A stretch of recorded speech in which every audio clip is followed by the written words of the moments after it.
Good afternoon, everyone, and welcome to this session on green coating and sustainability. I would like to thank the organizer of this very interesting conference for inviting me to deliver the keynote address on this very important subject. Even more so because the subject is very close to my heart because I have been working on this since 1998, basically. Over the last several years, environmental friendly and sustainability chemistry have assumed a lot of importance. This is because we have all seen the impact of global warming as well as the climate change we have on our day-to-day life. So everybody is concerned about the green technology and environment.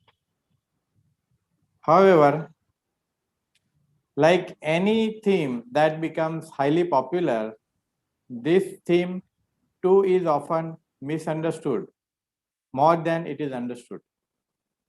Hence, the theme that I'm going to pursue during next 15 minutes is green chemistry from fashion to functionality. I'll repeat. I'm going to pursue the green chemistry from fashion to functionality. Before I dive into this subject, let me quote an interesting example.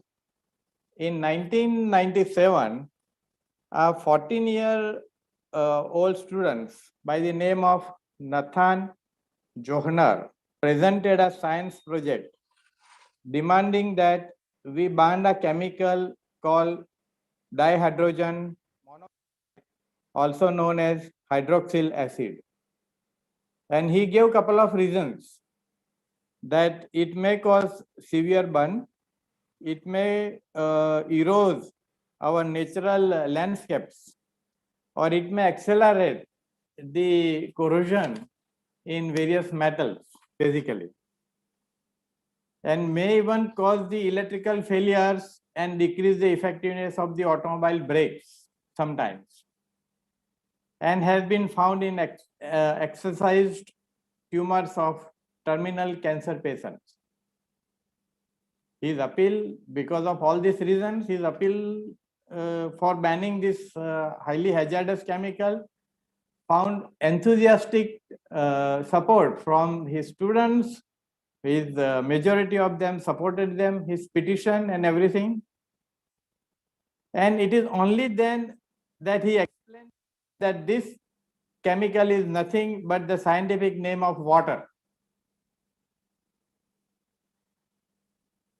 The point I am trying to make here is that when any issue is taken to an extreme level without adequate understanding, it can become a fashion symbol rather than being functionally useful and improving the quality of our life. In short, does this mean that I am not in favor of green technology? It is not like that. Absolutely not. All I am trying to say is let us be logical and focus on those areas where we get the maximum impact of our action, whatever we do.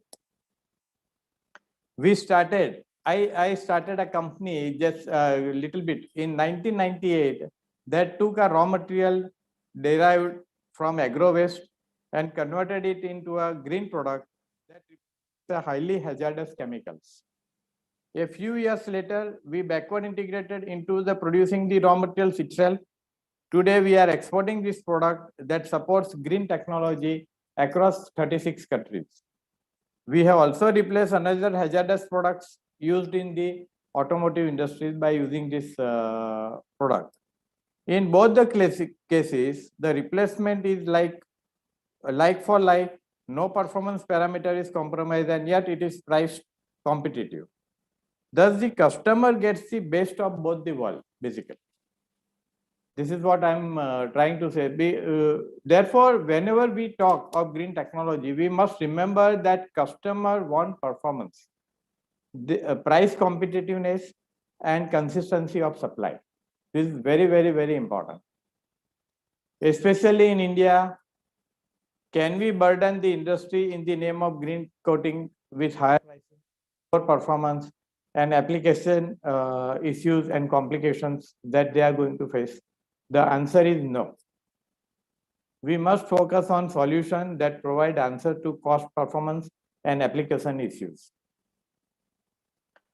So also in India, almost I think 70% of our decorative paints are water-based, and they are already working on green technology. Now remaining 30%, we need, there is a powder coating, and some of the automotive OEMs, they are already having the water-based products.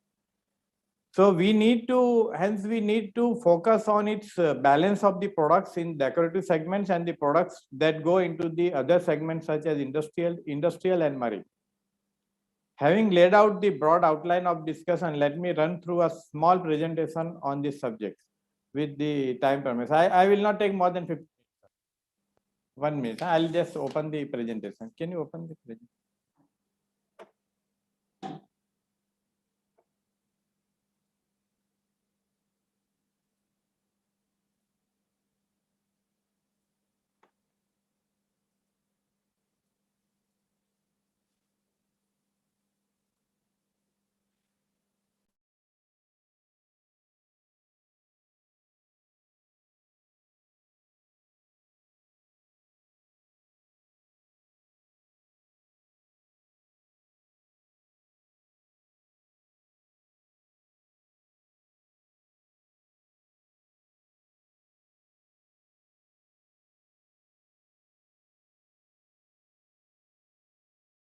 My screen here.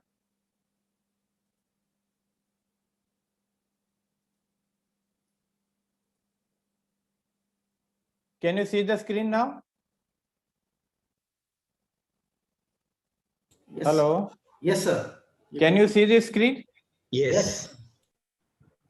Okay. So welcome to Green Coating and Sustainability. I'll go to the next slide number 2. Green chemistry coatings. It can be achieved in paint industries by use of removal of hazardous chemicals, like we already replaced the heavy metals in the pigments and dryers. You all know that very well. Use of HAJPO free, environmental friendly organic solvents, particularly, for example, propylene glycol derivatives, because nowadays we have a lot of concern about the nitrobenzene of the xylene as well as the silosyl acetate. So now more and more environmental friendly solvents are coming in. And then we all know that practicing water-based chemistry. It can be achieved in paint industries by high volume solids, which I am absolutely in favor of, and low VOC products. I think USA is also practicing this more and more.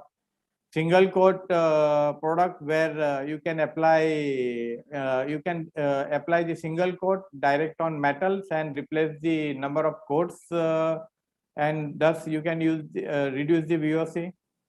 Then your spraying technologies can be also improved, and there are a lot of new technology has come, because and with that the use of wastage of solvents can be reduced going into the air. Right now, our coating technology raw materials coming in from the fossil feedstock, and also some of them are bio-based feedstock. I would focus that if we make use of this bio-based feedstock more and more, I think it is going to be better. So green chemistry, raw materials from renewable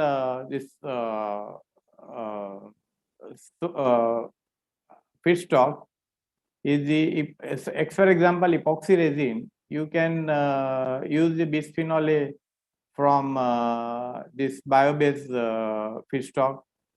Isocyanate can also be, polyurethane can also be used based on particularly the polyols. We have developed, and there are some of the companies who have developed the polyols, which are also from the our green technology. Amine hardeners can also be used, I mean, developed based on the CNSL green technology. Polyester resins can also be used similarly. So the challenges of particularly in India, economical sustainability is going to be the major challenge for this green chemistry. If in order to achieve this environmental sustainability, and so there is going to be, so we will have to strike a balance here so that customers are not burdened for this green chemistry. Scarcity and priority of resources like water, restriction of its uses in industries, because of there is going to be a lot of cost involved if you use a lot of water based, because the customer will have to have a treatment plan for using. So the use of water is going to for industrial applications, because nowadays even if you want to create a borewell in your company, you need so many permissions, I think. So water is also not going to be that easily available to the industries.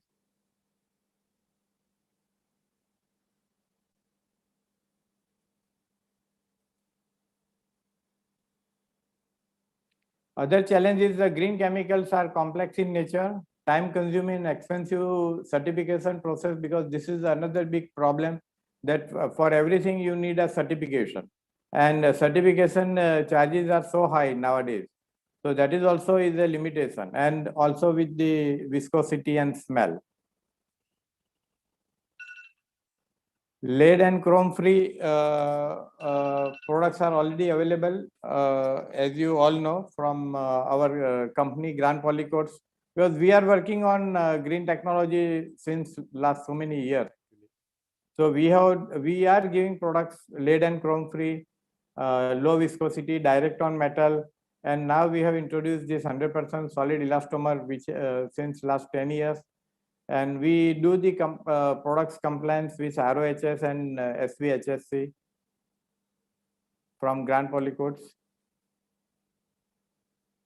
So we need to overcome these challenges and offer the solution where customers are not going to be burdened. That is my concern, because water based, the major problem is the getting the required performance characteristic of the coating, because if you want 5,000 hours of salt spray or 1,000 hours of salt spray, it's going to be a big challenge for our chemists to achieve based on the water base. So we have to think something very different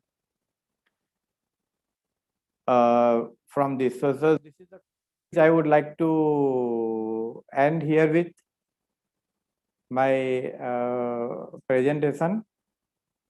I hope you are all able to read, and maybe it is very useful. Thank you so much for listening, and this is the information I wanted to share with all of you on this dais. Thank you so much. Yeah, is this okay? Yes, sir. Yeah, okay. So